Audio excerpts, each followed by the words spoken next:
अब हम देखते हैं कि डिफरेंट पास्ट क्या होता है।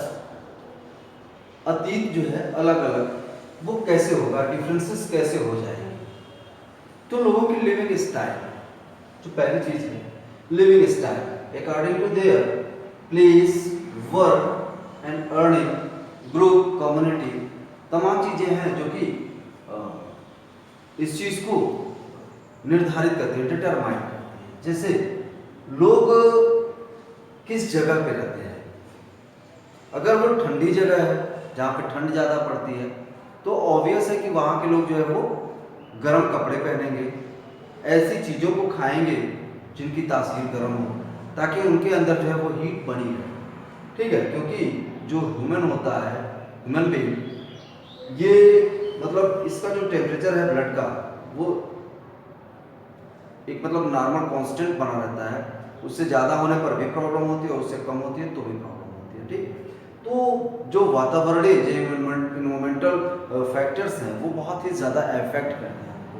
ठीक है, तो इसलिए तो प्लेस, वर्क, अब आदमी जैसा काम करेगा उस तरीके का जो है उसका लाइफ स्टाइल रहेगा। जैसे मान लीजिए कि टफ काम करने वाले लोगों का जो है लाइफ स्टाइल कैसा होगा, टफ होगा। ठीक है, कभी आप किसी मतलब सॉफ्ट काम करने वाले आदमी से बात कीजिए जो मतलब ऑफिशियल वर्क्स करता हो, बहुत ज़्यादा वर्कलोड ना हो। ठीक है, वो कितने प्यार से बात करेगा। लेकिन कभी आप किसी मजदूर से बात कीजिएगा जो बहुत ही मतलब हार्ड काम करता है, ठीक है, तो वहाँ पर क्या चीज़ें होंगी, कैसे डिफरेंसेस दिखेंगी आपको। तो ये प्रेजेंट सिनारियो में भी आपको दिखेगा, लोगों के वर्क के अकॉर्डिंग ही उनका बिहेवियर भी चेंज होता रहता है। ठीक है, और वो जो है डिटरमाइन करता है, काफ़ी डिसिसिव रोल प्ले करता है लोगों के बिहेवियर को बनाने में, क्रिएट करने में। लोगों की जो अर्निंग होती है ये भी जो है लाइफ स्टाइल को काफ़ी ज़्यादा क्या करती है, डिटरमाइन करती है। तो जितना आदमी कमा पाएगा ऑब्वियस सी बात है कि उसी हिसाब से जीगा। तो इस तरीके से हम देखते हैं इस लेवल पे जो है अलग अलग पास्ट देखने को मिलता है, अलग अलग समय में अलग अलग चीज़ें रही, अवेलेबल रही, और इससे भी हमको अलग अलग पास्ट जो है देखने को मिला। ठीक है, जैसे मान लीजिए कि जब जो चीज़ें उस टाइम पे अवेलेबल होंगी उसी चीज़ों को यूज़ करेगा वो आदमी। जैसे प्रेजेंट सिनारियो में अगर हम बात करें तो आज हमारे पास मतलब बहुत सारी जो है टेक्निकल चीज़ें हैं और इसकी वजह से हमारे पास कोई स्टोन टूल नहीं है। हम जो है पत्थरों के औजार नहीं यूज़ करते, उनके जो है वेपन्स नहीं यूज़ करते। लेकिन यही जब हम स्टोन एज की बात करेंगे तो स्टोन एज में व्यक्ति जो है वो स्टोन टूल्स का यूज़ करता है। ठीक है, इसके बाद से जब आयरन एज आता है तो iron tools, iron weapons use करते हैं। ठीक है, तो इस तरीके से हम देखते हैं कि अलग अलग समय में जो है नई नई टेक्नोलॉजीज जो इंट्रोड्यूस हुई और उसकी वजह से जो है लोगों की लाइफ स्टाइल चेंज हुई है। ठीक है, तो ये भी चीज़ें रही हैं, लोगों की अर्निंग भी रही है, लोगों की कम्युनिटी की भी बात करें तो कम्युनिटीज़ की भी बात रही है। जैसे अगर व्यापारी वर्ग है तो उसकी लाइफ स्टाइल कैसी होगी। ठीक है, अगर आप देखोगे पूजा पद्धति कराने वाले लोग हैं, पुरोहित लोग हैं, उनका आप देखोगे तो उनकी अलग लाइफ स्टाइल दिखेगी। वहीं आप जो है क्षत्रियों का लाइफ स्टाइल अलग पाएंगे, शूद्रों का अलग पाएंगे। तो ये चीज़ें भी रही है। तो सारी चीज़ें बहुत ही ज़्यादा क्रूशियल रही हैं, डिफरेंसेस को डिफाइन करते हैं। इसके बाद से हम देखते हैं understanding dates and timelines in history. तो हिस्ट्री में हम जो है देखते हैं, पढ़ते हैं, तो कभी कभी हमको पढ़ने में आता है कि ये इतने बीसी में हुआ। What is the mean of this BC? तो ये बीसी का मतलब होता है बिफोर क्राइस्ट। ठीक है, और इसको बोलते हैं एनो डोमिनी। तो ये बिफोर क्राइस्ट क्यों है? क्योंकि ये जो मार्क किया हुआ है, ये मार्क बताता है कि इस टाइम पे क्या हुआ, जीसस क्राइस्ट पैदा हुए थे। और जब जीसस इस टाइम पे पैदा हुए थे तो उसके बाद, ठीक है, का एडी हो गया। ठीक है, एनो डोमिनी, और इसके पहले का जो है वो हो गया बिफोर क्राइस्ट। मतलब ये ईश्वर के जो पुत्र हैं जीसस के बाद का समय है और ये समय जो है उनके पहले का समय है। तो इस तरीके से हम इतिहास में, हिस्ट्री में जब भी पढ़ते हैं तो जब भी डेट्स की बात आती है, ईयर्स की बात आती है, तो उनको हम इस तरीके से डिफाइन कर लेते हैं। और इसी के अकॉर्डिंग, जैसे मान लीजिए कि अगर हम देखें सिकंदर के हमला करने का जो है समय, तो ये था 325 BC।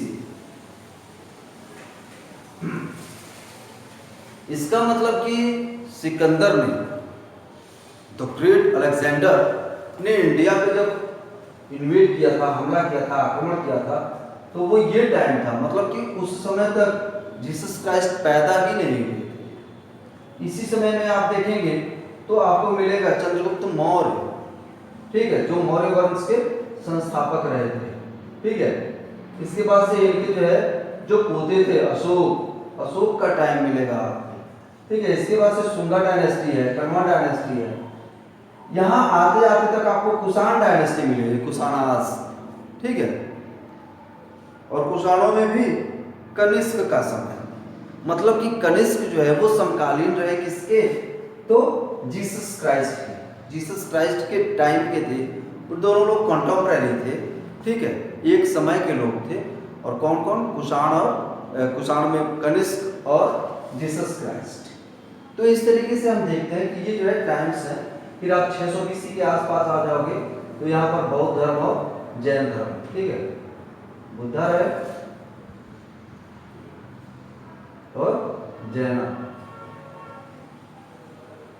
तो इनका ओरिजिन हुआ, ठीक है। इसके थोड़ा सा और पहले आप जाओगे तो महाभारत काल है, ठीक है, लेटर वैदिक।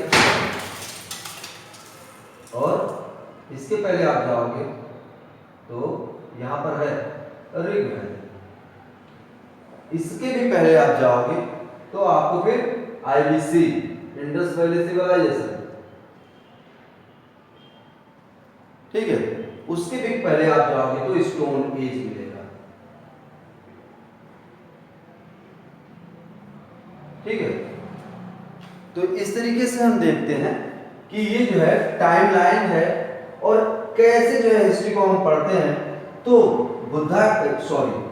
जीसस के पहले का जो टाइम है, उनके पहले जो उनके फोर फादर्स हैं उनका टाइम है, तो वो जो है BC कहलाता है, बिफोर क्राइस्ट कहलाता है। और उनके बाद का टाइम जो है वो AD कहलाता है, एनो डोमिनी कहलाता है, ठीक है।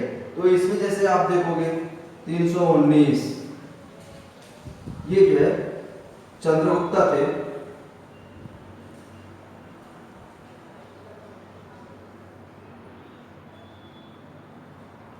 ये पहले जो है एक मजबूत शासक हुए थे गुप्ता डायनेस्टी के। इसके बाद से इनके बेटे समुद्रगुप्त रहे, फिर उनके बेटे जो है चंद्रगुप्त द्वितीय रहे, फिर उसके बाद से कुमारगुप्त, स्कंदगुप्त, ठीक है। लास्ट में आप देखोगे भानुगुप्त तक, फिर बाद में आकर ये लोग कमजोर होते हैं, सातवाहन डायनेस्टी है उसके बाद, ठीक है। तो इस तरीके से आपको जो है ढेर सारे डायनेस्टीज के बारे में पढ़ने को मिलेगा, ठीक है। फिर आप देखोगे सातवाहन नहीं है, सातवाहन नहीं है, यहाँ पे जो है फिर हर्ष वगैरह आते हैं। सातवाहन यही शुंगा वगैरह के साथ से है, 400 के आसपास जो है उनका भी समय रहा था। तो ये जो है यहाँ पे आकर के आपका डेट और टाइमलाइन किस तरीके से जो है यूजफुल है हिस्ट्री में, ठीक है, उसको बताया गया। और जो भी चीज़ें, जो भी डाउट्स होंगे आपकी, वो आप क्लियर कर लीजिएगा, ठीक है, कमेंट सेक्शन में कमेंट करें।